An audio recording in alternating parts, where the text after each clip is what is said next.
We get told a lot about eating meat. Eat up your liver, darling. It'll make you grow big and strong.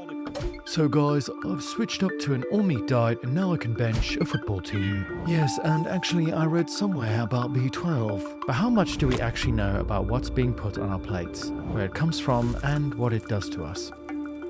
What Happens When is a series where Plant-Based News takes a deep dive into topics that concern our health and well-being and hear from experts who debunk some of the most common myths. Let's start by going back down our family tree, quite a way back. We are, of course, part of the great ape family. Long limbs, no tails, and damn, we're cute.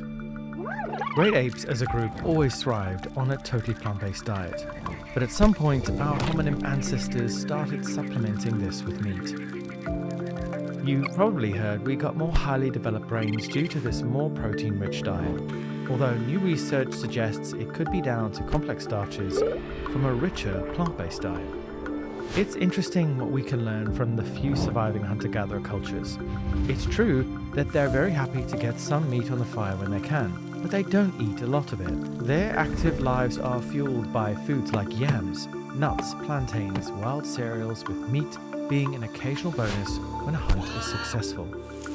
Our ancestors lived in a huge variety of habitats, and if there's one thing we humans excel at, it's adapting. Different cultures have evolved with different diets to adapt to different circumstances. Some of our ancestors in certain places did have more meat-centric diets, but that didn't make them healthier or longer lived. And back in the Stone Age, making it to your 40th birthday was quite an achievement. So there can't be any definitive original Homo sapiens diet. But of the various different diets we as human beings can adapt to, some keep us healthier than others. Today, most people do like a bit of meat in their diet, or actually a lot. In fact, with our modern food production system, we're eating far more animal protein than most humans ever did in the past. World meat consumption has quadrupled since 1961, in absolute and per capita terms. And it has to be worth asking, what effect is that having on us?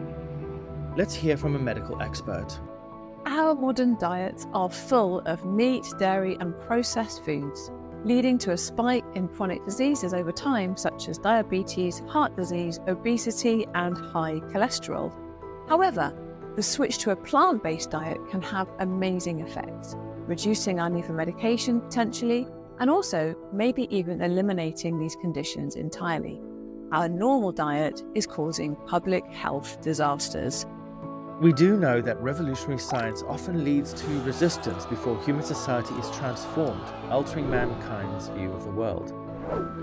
For hundreds of years, people ate the remains of the deceased for various reasons. Spooky. And remember when cigarettes were healthy? So it seems that living as heavy carnivores isn't necessary, and isn't doing any favors for our health. But that doesn't make it wrong, does it? If humans have always hunted other animals, then isn't it perfectly natural? Man the hunter, spear in hand, it's a strong, simple image. But in the modern world, the relationship we have with animals is far from simple. We have very clear moral rules for the way we treat each other as humans. We know that it's not acceptable for people to enslave, kill, or eat each other. But that's exactly what we do to animals. It's a double standard that philosophers call speciesism. Of course, many people respond by saying there's no moral problem here, because animals and humans are different. But how different are we, in fact? And how many of our core abilities are actually unique to us? Language? No.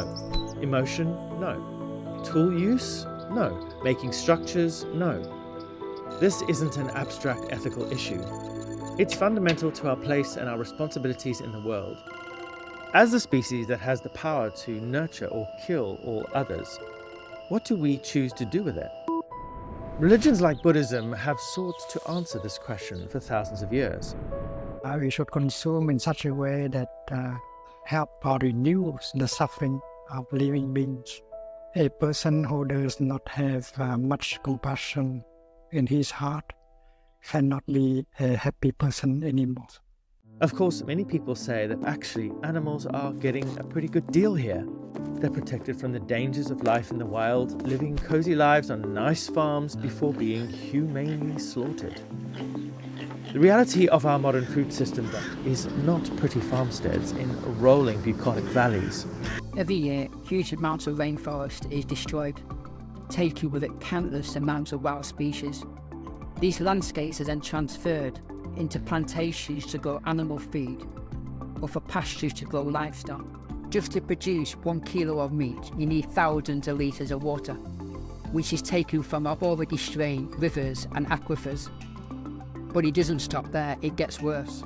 The effluent from these large agricultural livestock systems also pollutes our waterways, even killing more wildlife, and often creating algae blooms in oceans, which create huge amounts of dead zones.